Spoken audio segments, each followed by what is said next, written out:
ক্ষমতাটা বেড়ে যাবে, পাওয়ার দেখাবো। কথা বুঝে যাচ্ছে?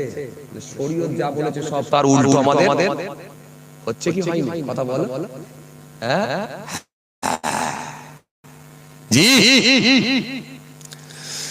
সততা হবে আল্লাহর জন্য। বলবেন সততা আমায় বলবো, আপনার গ্রামে একটা, আপনার গ্রামে মোহনপুরে এই রাস্তার ধারে একটা লটারির দোকান হয়েছে, আপনি সেখানে গিয়ে আপনি বলুন এই লটারির দোকান আপনি করবেন না। কারণ রাসূলুল্লাহর একটা হাদিস এসেছে, আল্লাহ নবী বললেন প্রতিবাদের ধারা হলো তিন রকম ভাবে। কথা বলে না, কয় রকম? তিন রকম। এক নম্বর হলো হাত দিয়ে প্রতিবাদ করো, দ্বিতীয় নাম্বার হলো জবান দিয়ে প্রতিবাদ করো, তিন নাম্বার দ্বিতীয় নাম্বার হলো সেটাকে ঘৃণা মনে করে সরে এসো। এখন আপনাদেরকে আমি জিজ্ঞাসা করি, হাত দিয়ে প্রতিবাদ করার কি এখন আর সুযোগ আছে? কথা বলেন, একটু বলেন বাবাজি, আছে? পারবেন?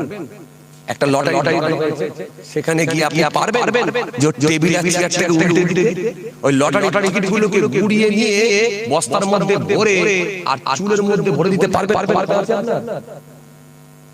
পারলে বলেন হ্যাঁ পারবো হুজুর, আর না পারলে বলেন না হুজুর পারা যাবে না। পারবেন? পারা যাবে? পারা যাবে। তাহলে হাত দিয়ে প্রতিবাদ করার আর কোনো জায়গা, কথা বলে জায়গা না, সুযোগ না। তাহলে হাত দিয়ে প্রতিবাদ বন্ধ। একটা মদের দোকানে সেখানে গিয়ে আপনি সিমটে গিয়ে বাধা দেন, ভাই এটা মদের দোকান, এই রকম দোকানে করতে দেব না। আমাদের গ্রামে একটা ছোট পাড়া বা ছোট গ্রাম, আমাদের গ্রামে একটা মসজিদ আছে, পাশে একটা মক্তব আছে, বেশ কিছু মানুষ নামাজি, তারা নামাজ পড়ে। আমরা মা বোন বেটি নিয়ে খুব সুন্দর করে ছোট পাড়ায় বসবাস করি। তুমি যদি এখানে একটা মদের দোকান তৈরি করো, তাহলে গ্রামে একটা অশ্লীল পরিবেশ তৈরি হবে, নোংরামো বেড়ে যাবে, গালাগালি দেবে।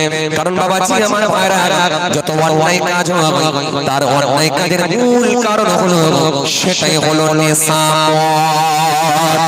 সুতরাং অন্যায় কাজ এখানে করতে দেব না। আপনি এটা কিন্তু হাত দিয়ে বন্ধ করতে পারবেন না। যদি আপনি হাত দিয়ে বন্ধ করতে যান, হাত দিয়ে বন্ধ করতে গেলে তখন ওই মাতালটাই ওই মদের দোকানদারই বলবে তুমি যদি বন্ধ করতে আসো তোমার হাত বন্ধ ভেঙে দেবো। বলবে কি বলবে না? তোমার হাতকে আমি ভেঙে দেবো। কারণ শোনো, আমি লাইসেন্স করে